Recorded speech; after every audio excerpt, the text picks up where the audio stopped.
زندگی۔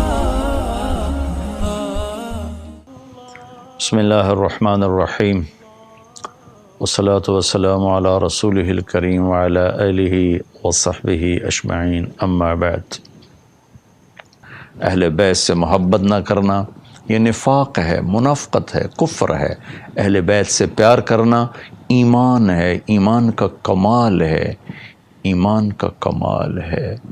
جس گھر میں اللہ نے اپنے حبیب کو پیدا کیا، جس نبی کی گود میں ان کی اولاد پروان چڑھی، اگر ہم ان سے بغض رکھیں گے تو ہمارا ایمان کہاں چلا گیا؟ نہ ایمان ہے نہ ایمان رہے گا۔ ان کی محبت ہی اصل ایمان ہے، ان کی محبت ہی اصل ایمان ہے۔ ایک روایت یاد ہے کہ میرے نبی نے فرمایا، جس نے میری اولاد میں سے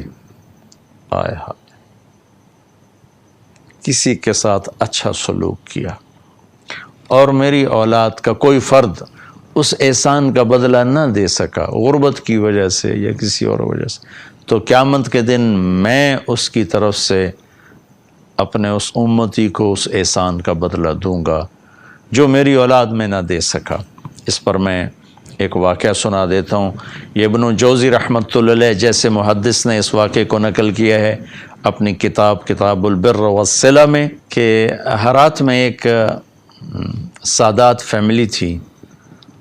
وہ خاتون جوانی میں بیوہ ہو گئیں، بچیاں تھیں، تنگ دستی آئی تو انہوں نے سمرقند کی طرف ہجرت فرما لی۔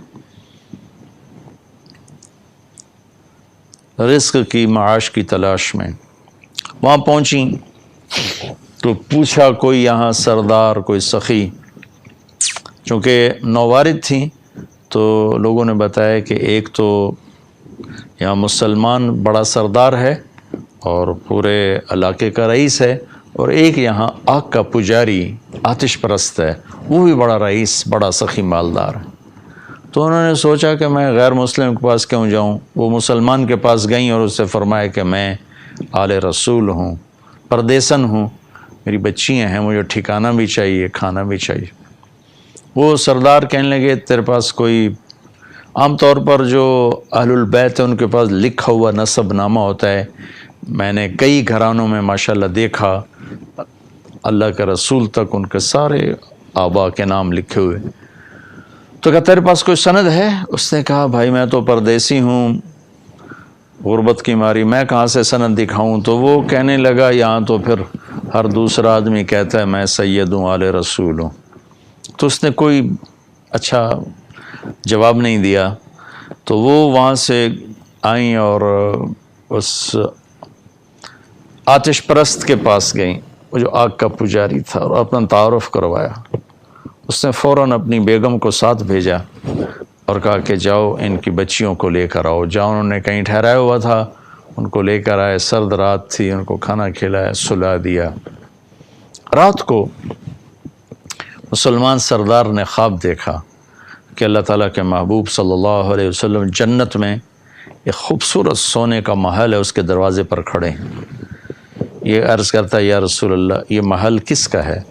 تو آپ نے فرمایا یہ ایک مسلمان کا ہے۔ تو وہ کہنے لگے یا رسول اللہ مسلمان تو میں بھی ہوں۔ تو آپ نے فرمایا اپنے اسلام پر کوئی دلیل پیش کر، کوئی ثبوت پیش کر۔ تو وہ کانپ گئے۔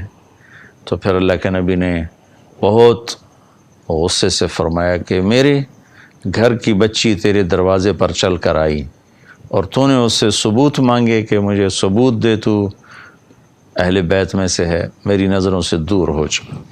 ان کی آنکھ کھولی تو ان کی چیخ و پکار، وہ ننگے سر ننگے پاؤں باہر نکل کے شور مچایا کہ وہ جو پردیسن خاتون تھی کہاں گئی؟ کہا جی وہ تو وہ لے گیا،